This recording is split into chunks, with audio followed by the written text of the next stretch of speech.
டிஎன்பிஎஸ்சியில் கேட்ட reasoning question தான் பார்க்குறோம். இப்போ என்ன கொடுத்துருக்காங்கன்னா, கேள்வி குறியிட்ட இடத்தில் வரும் எண்ணை காண்க அப்படின்னு சொல்லிட்டு ஒரு நம்பர் சீரிஸ் கொடுத்துருக்காங்க. 21, 25, 34, 50, கொஸ்டின் மார்க் 111, 160. கொஸ்டின் மார்க் இருக்கிற இடத்துல தான் என்ன வரும்னு கேட்டிருக்காங்க. இப்போ பாருங்கள், இந்த 36 வேணாம், 5 ஸ்கொயர் 6 ஸ்கொயர் வேணாம். இது வந்து நான் சால்வ் பண்ணி எழுதி வச்சது. இப்போ பாருங்கள், கொஸ்டினில் கொடுத்த நம்பர் சீரிஸை எழுதிக்கோங்க. இப்போது 21க்கும் 25க்கும் டிஃப்ரென்ஸ் 4ன்னு கிடைக்கும். 25க்கும் 34க்கும் டிஃப்ரென்ஸ் 9. 34க்கும் 50க்கும் டிஃப்ரென்ஸ் 16.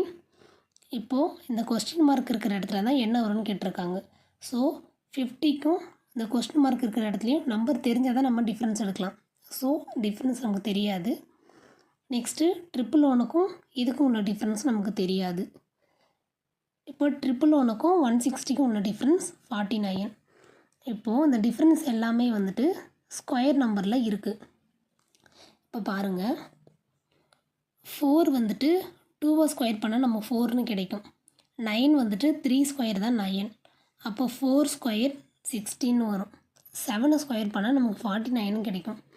அப்போது கீழே கண்டினியூவாக நமக்கு ஸ்கொயர் வேல்யூ தான் கொடுத்துருக்காங்க. அப்போ இங்கே 4 ஸ்கொயர்னு வந்தால் அப்போ இங்கே 5 ஸ்கொயர்னு கிடைக்கும், இங்கே 6 ஸ்கொயர்னு கிடைக்கும். இப்போ பாருங்கள், அதை தான் நான் எழுதி வச்சுருந்தேன். இங்கே 5 ஸ்கொயர்னு கிடைக்கும். 5 ஸ்கொயர் பண்ணால் நமக்கு 25ன்னு கிடைக்கும். 6 ஸ்கொயர் பண்ணால் நமக்கு 36ன்னு கிடைக்கும். இப்போது இந்த 50க்கும் இந்த கொஸ்டின் மார்க் இருக்கிற இடத்துக்கும் உள்ள டிஃப்ரென்ஸ் தான் 25.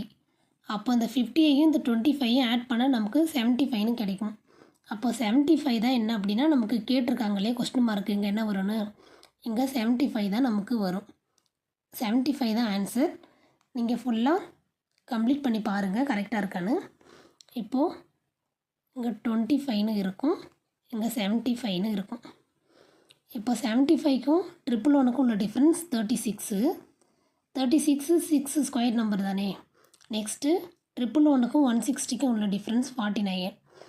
இப்போ 111ஐயும் 49ஐயும் நம்ம ஆட் பண்ணோன்னா நமக்கு 160 கிடைக்குது. ஸோ நம்ம கொண்டு வந்த மெத்தட் கரெக்டு தான்.